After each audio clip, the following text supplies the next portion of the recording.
Salam dan bahagia, Bapak dan Ibu guru hebat, kembali bersama saya, Fransiskus Lanang, CGP Angkatan 8, Kabupaten Lembata, SD Negeri Lowokukung, dalam pemaparan tugas koneksi antar materi, Modul 3.2, Pemimpin dalam Pengelolaan Sumber Daya.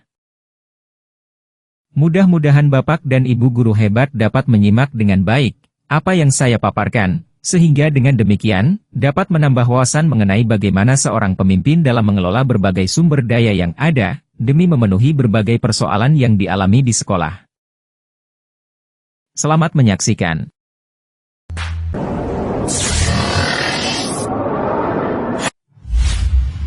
Kesimpulan tentang apa yang dimaksud dengan pemimpin pembelajaran dalam pengelolaan sumber daya, dan bagaimana saya bisa mengimplementasikannya di dalam kelas, sekolah, dan masyarakat sekitar sekolah.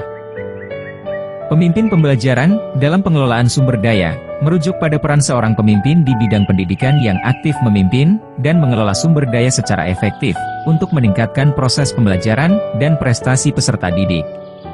Ini mencakup berbagai aspek, termasuk pengelolaan sumber daya manusia, anggaran, fasilitas fisik, teknologi, dan informasi. Tujuan utama dari konsep ini adalah untuk menciptakan lingkungan yang mendukung pembelajaran yang berkualitas dan berkelanjutan. Cara mengimplementasikan peran pemimpin pembelajaran dalam pengelolaan sumber daya di dalam kelas, sekolah, dan masyarakat sekitar sekolah yang akan saya lakukan adalah sebagai berikut. 1. Di dalam kelas. Sebagai pemimpin pembelajaran, saya dapat memberikan dukungan kepada guru dalam pengembangan rencana pembelajaran yang efektif, dengan memastikan ketersediaan sumber daya yang diperlukan, seperti materi ajar yang relevan, peralatan, dan bahan pembelajaran. Sebagai pemimpin pembelajaran, saya harus memastikan bahwa guru memiliki akses ke pelatihan dan pengembangan profesional yang diperlukan untuk meningkatkan kualitas pengajaran mereka. Sebagai pemimpin pembelajaran, saya dapat memfasilitasi kolaborasi antara guru untuk berbagi praktik terbaik dan mengoptimalkan pemanfaatan sumber daya yang ada di dalam kelas. 2. Di dalam sekolah. Sebagai pemimpin pembelajaran, saya harus merencanakan dan mengelola anggaran sekolah secara efisien, memastikan bahwa dana dialokasikan dengan bijak untuk mendukung program-program yang meningkatkan pembelajaran. Sebagai pemimpin pembelajaran, saya harus dapat membangun budaya sekolah yang mendukung pembelajaran dengan mengelola konflik, memfasilitasi kolaborasi antar staf, dan memastikan bahwa semua sumber daya tersedia untuk mendukung tujuan pendidikan sekolah.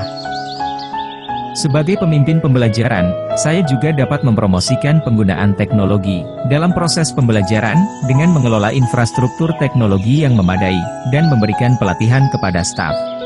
3. Di masyarakat sekitar sekolah. Sebagai pemimpin pembelajaran, saya dapat berperan sebagai penghubung antara sekolah dan masyarakat, memfasilitasi keterlibatan orang tua dan komunitas dalam upaya pendidikan. Sebagai pemimpin pembelajaran, saya harus dapat mempromosikan kerjasama dengan berbagai pihak, termasuk komunitas praktisi, organisasi pendidikan, dan lembaga pemerintah, untuk mendukung inisiatif pendidikan dan mendapatkan sumber daya tambahan. Sebagai pemimpin pembelajaran, saya harus memastikan bahwa sekolah menjadi pusat sumber daya yang bermanfaat bagi masyarakat sekitar, seperti melalui program-program pelatihan untuk orang dewasa atau kegiatan ekstrakurikuler yang melibatkan komunitas. Dengan mengimplementasikan peran pemimpin pembelajaran dalam pengelolaan sumber daya di semua tingkatan, kita dapat menciptakan lingkungan pendidikan yang lebih efektif, berkelanjutan, dan berorientasi pada peningkatan prestasi peserta didik, baik akademik dan non-akademik serta kualitas pembelajaran yang lebih mumpuni. Lalu, bagaimana hubungan pengelolaan sumber daya yang tepat akan membantu proses pembelajaran murid menjadi lebih berkualitas, beserta contohnya. Mari kita lanjutkan pembahasan berikut.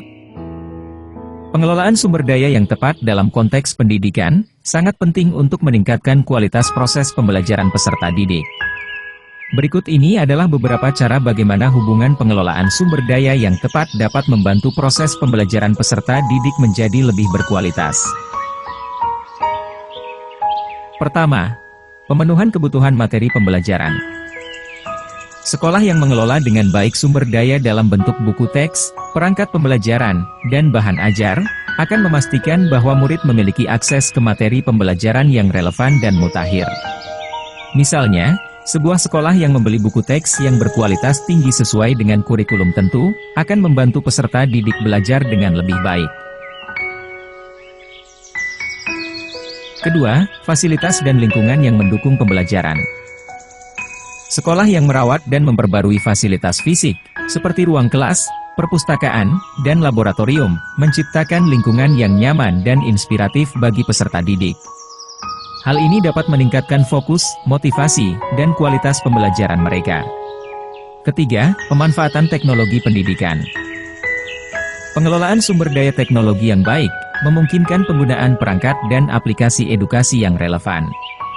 Dengan akses ke perangkat yang memadai dan sumber daya digital yang berkualitas, peserta didik dapat mengakses materi pembelajaran interaktif, sumber daya pendukung, dan alat evaluasi, yang dapat meningkatkan pemahaman mereka. Keempat, pengembangan profesional guru. Sekolah yang menginvestasikan dalam pelatihan dan pengembangan guru secara teratur, akan memiliki staf pengajar yang lebih terampil dan kompeten. Guru yang berkualitas, dapat menciptakan pengalaman pembelajaran yang lebih baik bagi peserta didik, dengan metode pengajaran yang inovatif dan pemahaman yang lebih mendalam, tentang kebutuhan individu murid. Kelima, dukungan sosial dan emosional. Program sekolah yang menyediakan konselor, psikolog, atau pekerja sosial dapat membantu peserta didik mengatasi masalah sosial dan emosional yang dapat mengganggu pembelajaran mereka. Ini menciptakan lingkungan yang lebih aman dan mendukung perkembangan pribadi yang positif. Keenam, keterlibatan orang tua dan komunitas praktisi. Sekolah yang berusaha menjalin hubungan positif dengan orang tua dan melibatkan komunitas dalam kegiatan pendidikan, akan mendapatkan dukungan tambahan untuk peserta didik.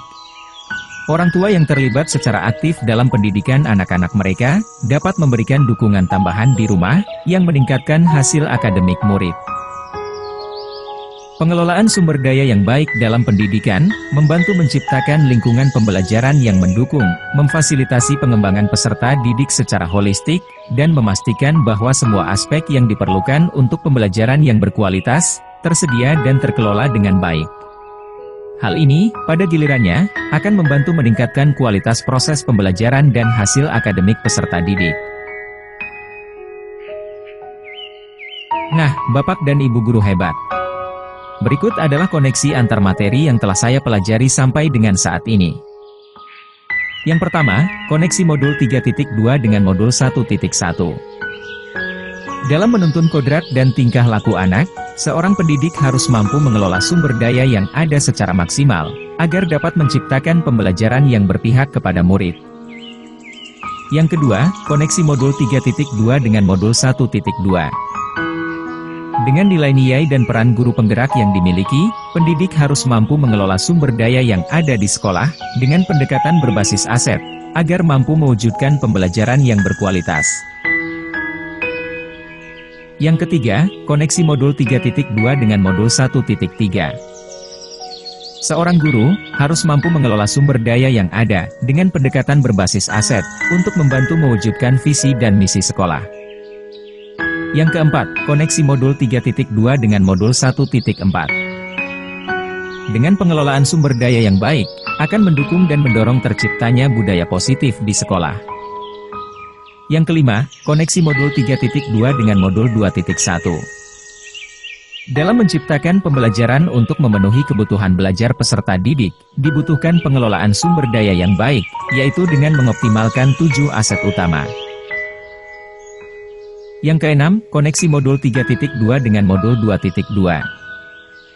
Setiap keputusan yang diambil oleh pemimpin, harus dapat dipertanggungjawabkan agar pengelolaan sumber daya dapat tepat sasaran, sehingga mendukung pembelajaran bagi murid. Yang ketujuh, koneksi modul 3.2 dengan modul 2.3. Sebelum mempelajari modul 3.2 ini, saya sering berfokus pada kekurangan masalah, tanpa melihat potensi dan kekuatan yang mendukung, sehingga membuat kegiatan yang saya lakukan di dalam komunitas, membuahkan hasil yang kurang maksimal dan memerlukan waktu yang lama. Yang kedelapan, koneksi modul 3.2 dengan modul 2.4. Sesudah mempelajari modul 3.2 ini, saya menjadi lebih fokus pada aset dan kekuatan, dengan membayangkan masa depan tentang kesuksesan yang akan diraih, dan berupaya memaksimalkan kekuatan, untuk mencapai kesuksesan tersebut, melalui cara mengorganisasikan kompetensi, dan mengoptimalkan pemanfaatan sumber daya dalam hal ini aset dan kekuatan. Demikian yang dapat saya sampaikan pada kesempatan ini, berdasarkan hasil permenungan saya pada tugas koneksi antar materi pada modul 3.2. Mudah-mudahan, Bapak dan Ibu guru hebat dapat mengambil hikmah dari apa yang menjadi hasil pemaparan saya. Salam dan bahagia. Guru bergerak, Indonesia maju.